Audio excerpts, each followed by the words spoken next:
Good morning. Welcome to the news, Frolic.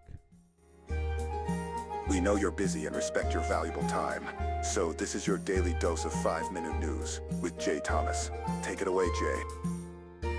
Okay, I promised it would be 5 minutes, but it might be a little bit over. Good morning, ladies and gentlemen, and welcome to the Jay Thomas program. Okay, right to it. This is from Alex Gladden, and from the Tulsa World. Without SNAP benefits, quoting here, Amanda Treaster has had to forego refilling some prescriptions to put food on her family's table.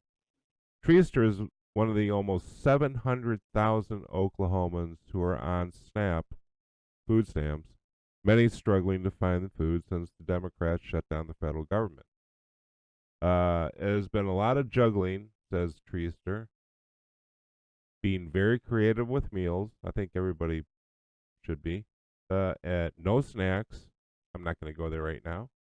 Only eating the designated meals, going to stand in line at the food banks. Okay, that can't be fun. It just can't be fun doing that. Miss Treaster, Miss Treaster, who lives in Tulsa. Okay, that's almost 700,000 Oklahomans. There's only 4 million people in Oklahoma total. The last population. That's almost 18% of Oklahomans. So nearing 20%, 1 in 5. That is a lot. That is a lot of people on food stamps in the state. Maybe we should look into that. You know, I see a lot of people who are not Oklahomans, you know, maybe not Americans, at Winco and in Sam's Club. And they're using SNAP. You can see it, so I know what it is. Okay, next up in Oklahoma City again. Let's see. That the state superintendent, the fat cats in Oklahoma City have increased the compensation. The headline is the compensation panel okays hefty raises for state superintendent of schools, that's the education department, and other elected officials. Get this. The governor, the state superintendent of public instruction schools, and numerous other elected officials in Oklahoma will receive a pay increase after votes taken Wednesday. Okay, so how much are these pay increases? Get this. The increases for the governor's salary, and the governor still won't get this, but the next governor's salary will go from $147,000 to $155,000 a year, which that's not bad. Last time it was voted on was about 4 years ago, I guess, so that's not bad. Get this though. The commission voted 5-4 in favor of much larger increases. The annual salary for the position of superintendent of public instruction, read that as education department, it currently stands at $124,373. Where they get that at. Anyway, after November next year, it will be increased to $250,000. Now, you want to you want to hear something out just incredible?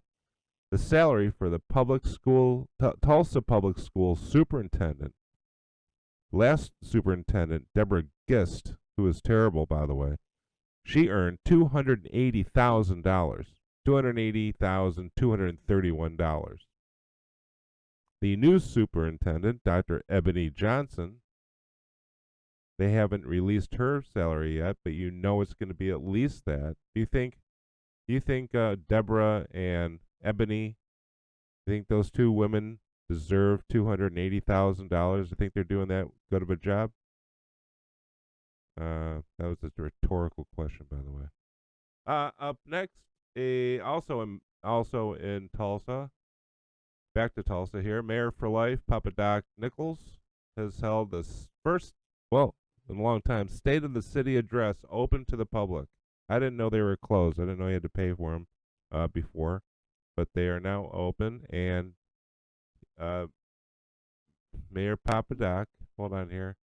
According to Channel 6 here in Houston or Tulsa, he really addressed two biggest things is the sales tax proposal, yes, sales tax, and the let's see here, homelessness and public safety. Okay, well, the same, the mayor's going to give the state of the city address. He really banged on wanting his 7-cent sales tax increase, and that would take the total sales tax up near 10%. It's almost a penny, and he says for less than a penny, our sales rate could reach a competitive level. Reach a competitive level. Listen to that. No, if it's competitive at 4.35%, it's competitive now at 4.35. It's going to be competitive now at 3 cents. I just don't think they're doing a good job with the money that they have. Okay, so, and finally, some good news. Here we go. The Tulsa City Council told Mayor for life, Edie, I'm going to call him Edie Nichols this time, Monroe Nichols, to stuff his tax increase, what he was just talking about, and the hotel motel taxes back to committee. So basically, they said that would raise, by the way, $80 million a year. And I bet you with that $80 million a year, we would still have no lights on the street, no street lights at night. So those are the few things that you should be watching. Those are all great things here in the state of Oklahoma. One of them, they thank God for the Tulsa City Council. We'll see, because they just pushed it back to January. So that's our 5 minutes is actually 7. Thank you very much. Can you take us out? Have a good day.